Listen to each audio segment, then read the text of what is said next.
नमस्कार विद्यार्थियों, मैं प्रीति जैन, प्रवक्ता Adinath college of education Maharra Lalitpur से। आज हम DLED प्रथम सेमेस्टर की कक्षा में संस्कृत विषय में सुभाषितानी जो हम पिछली कक्षा में पढ़ रहे थे, आज हम उन्हीं सुभाषित श्लोकों का फिर से शाश्वत वाचन एवं अर्थ करना सीखेंगे। पिछली कक्षा में हमने सुभाषितानी किसे कहते हैं, काव्य किसे कहते हैं, इसका उल्लेख किया था। आज की कक्षा में हम आगे के श्लोक समझेंगे। तो त्यज दुर्जन संसर्ग, त्यज दुर्जन संसर्ग, भज साधु समागमम। त्यज दुर्जन संसर्ग, भज साधु समागमम। कुरु पुण्य महोरात्रम, कुरु पुण्य महोरात्रम। स्मर नित्यमनित्यताम, स्मर नित्यमनित्यताम। फिर से, त्यज दुर्जन संसर्ग, भज साधु समागमम। कुरु पुण्य महोरात्रम, स्मर नित्यमनित्यताम, स्मर नित्यमनित्यताम। अब हम इसका अर्थ समझेंगे। दुर्जनों के साथ को छोड़ दो, सज्जन समागम का सेवन करो। दुर्जनों के साथ को छोड़ दो, सज्जन समागत का सेवन करो। दिन रात पुण्य कार्य करो, हमेशा क्षणभंगुरता का स्मरण करो। अर्थात दुष्ट व्यक्तियों का साथ हमें छोड़ देना चाहिए और सज्जनों का साथ ही हमें करना चाहिए। दिन रात हमें पुण्य का कार्य ही करना चाहिए, कोई भी गलत कार्य हमें नहीं करना चाहिए। और क्षणभंगुरता अर्थात हमारा जीवन क्षण भर का है, ना जाने यह जीवन कब समाप्त हो जाए, तो क्षणभंगुरता को हमें हमेशा स्मरण करके ही हमें अपने कार्य करना चाहिए। एक बार फिर से हम श्लोक का उच्चारण करेंगे। त्यज दुर्जन संसर्ग, भज साधु समागमम। कुरु पुण्य महोरात्रम, स्मर नित्यमनित्यताम। अगला श्लोक। उद्यमः साहसं धैर्य बुद्धि शक्ति परिक्रमः। उद्यमः साहसं धैर्य बुद्धि शक्ति परिक्रमः। सडेते यत्र वर्धन्ते तत्र देवः सहायकतम। सडेते यत्र वर्धन्ते तत्र देवः सहायकृत। अर्थात पुरुषार्थ, साहस, धैर्य, बुद्धि, शक्ति और पराक्रम।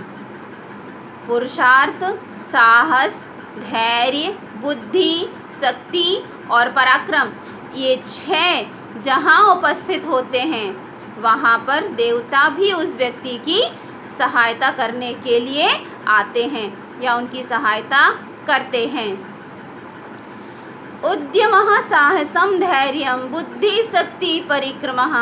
सडेते यत्र वर्धन्ते तत्र देवा सहायकृतम्। अगला श्लोक। क्षणशः कणशश्चैव विद्यमार्थं च चिन्तयेत्। क्षणशः कणश्चैव विद्यामार्थं च चिन्तयेत्। क्षण त्यागे कुतो विद्या, कण त्यागे कुतो धनम। क्षण त्यागे कुतो विद्या, कण त्यागे कुतो धनम। अर्थात एक एक पल और एक एक कण से विद्या, एक एक पल और एक एक कण से विद्या और धन के लिए सोचना चाहिए। एक एक पल और एक एक क्षण से विद्या और धन के लिए सोचना चाहिए। क्षण त्यागने से विद्या कहाँ और विद्या त्याग और कण त्यागने से धन कहाँ प्राप्त होता है।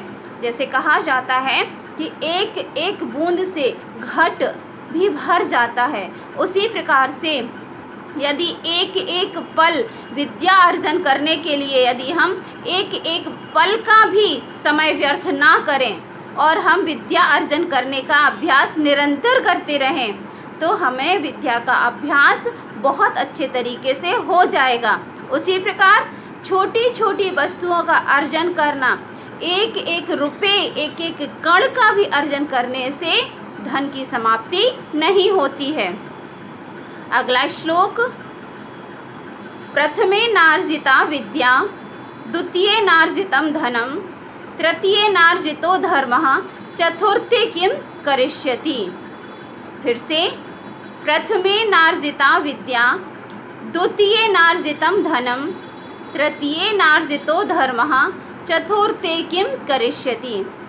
पहले तो विद्या प्राप्त नहीं की, दूसरा धन भी नहीं कमाया और तीसरा पुण्य भी नहीं कमाया, तो चौथा अब और क्या करोगे।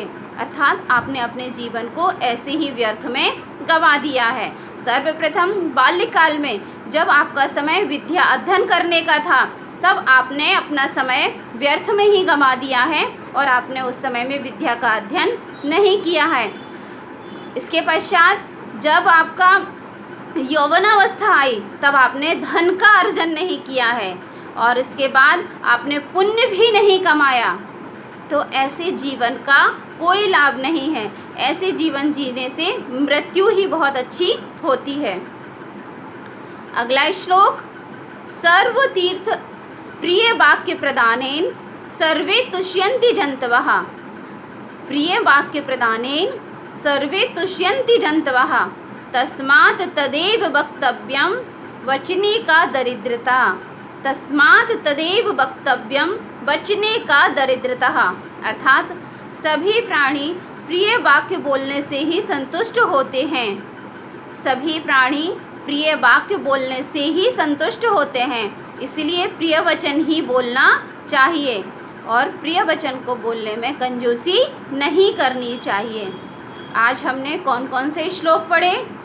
त्यज्य दुर्जन संसर्ग भज साधु समागमम कुरु पुण्य महोरात्रम स्मर नित्यमनित्यताम्। उद्यमः साहसं धैर्यं बुद्धिशक्ति परिक्रमः सडेते यत्र वर्धन्ते तत्र देवा सहायकृतम्।